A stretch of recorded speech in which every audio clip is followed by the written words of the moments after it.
Hi. So before I start our journey, I'd like to just thank everyone as well for inviting me here, for coming, and for doing all of this work to bring such great women to the stage. So it's really great. And in that tradition, I'm going to continue to talk about my journey. And my journey is going to be a trip that we're all going to take around beyond the bell-shaped curve. But before I do that, I want to talk to you a little bit about make sure that we all understand what the bell-shaped curve is and why it's important to special education. So the good news is that I didn't bring all of my depressing data. We've seen a lot of depressing data. There's equally depressing data around kids with disabilities, and a lot of that data drives a lot of my journey beyond the bell-shaped curve. But a bell-shaped curve is a very helpful tool to special educators in a lot of ways. It's also, I've been thinking, that it's also a not a helpful tool in a lot of ways. So if you're looking at things that are normally distributed, like things like our weight or our height or a quiz score in a classroom, those, for the most part, you throw all of the scores or all of the weights or all of the heights on this little chart, and they'll make this normal distribution. The majority of those numbers are going to be in the middle, and then it's going to spew out a little bit on the sides. So that's a helpful tool a lot for diagnosing kids with disabilities, but it also gets in the way of how we think about how to educate them. So here's my journey. So the very first slide that you're going to see is a folk festival, and that's where this journey began for me this past summer. And if you've ever been to a folk festival, they're really magical places, and people really look like that. I mean, kids are running around. There's grass. It's beautiful, right? It's like a kumbaya moment. So here we are at Falcon Ridge Folk Festival, and the Nields are playing. I don't know if you know of the Nields, but they're also two women, two sisters, as a matter of fact, and they. One of the paths that they've taken in their singing and songwriting has been to revise folk songs. So revisit folk songs that have already existed and sort of tweak them a little bit along the way. And one of the songs that they sang that day was a song that they called What Side Are You On? A lot of us think about that song as a song that Pete Seeger sang, but originally it also was written by another woman, and her name was Florence Reese in 1931. So it was a union song way back when in 1931, written by a woman. And the whole focus of that song was really about sides. Which side are you on? But the Nields revisited that song, and they began to really think about the election, for one thing, and just the notion of this dichotomy of sides, that there's one side and another side. And the words that they put to that song sounded very similar to Pete Seeger's singing of it and Florence's original wording of it. But what they said was, which side are you on? Which side are you on? The world tells you to figure it out. She says, haven't you noticed I'm round?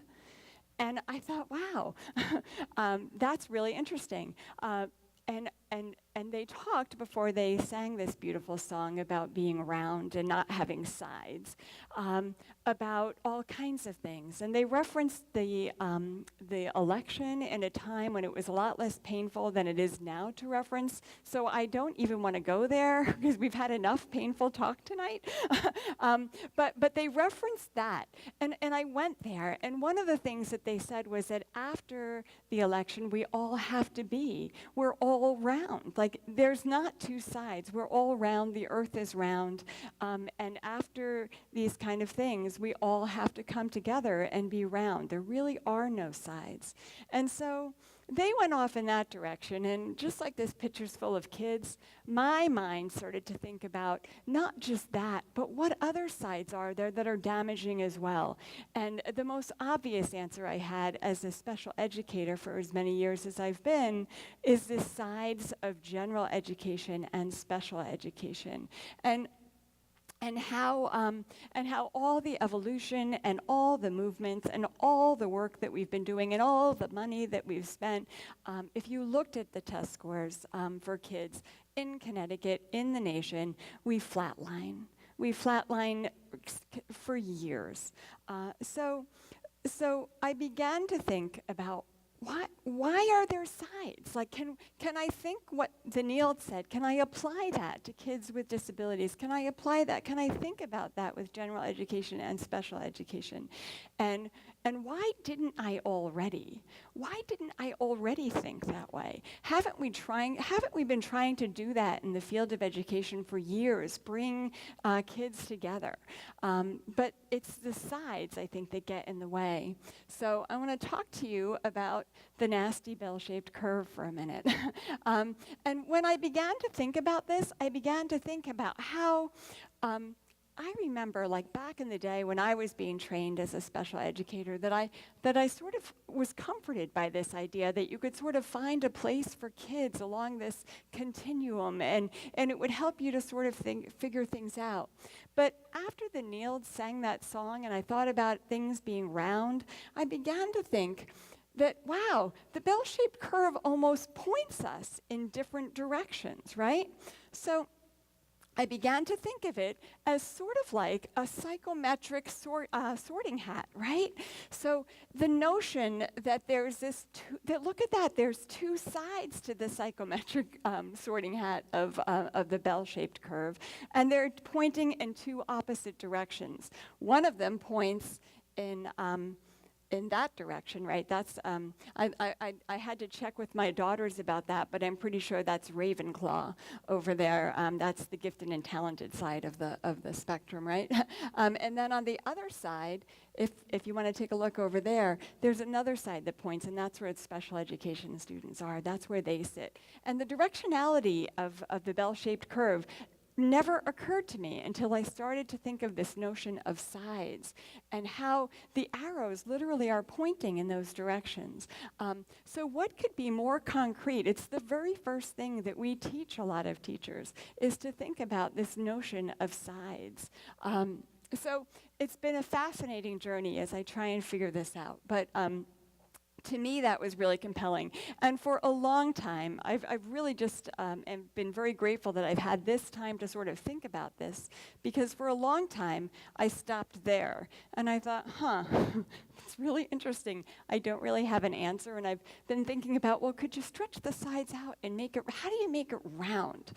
So that's another little dilemma that I've been thinking about. And while I thought about that and didn't really have an answer, I began to think about this whole evolution of special and general education and where we've come as a field, or maybe where we've not come as a field. And the very first thing, like back in the day, back in the 60s and 70s, we had this thing called mainstreaming. Totally about sides, right?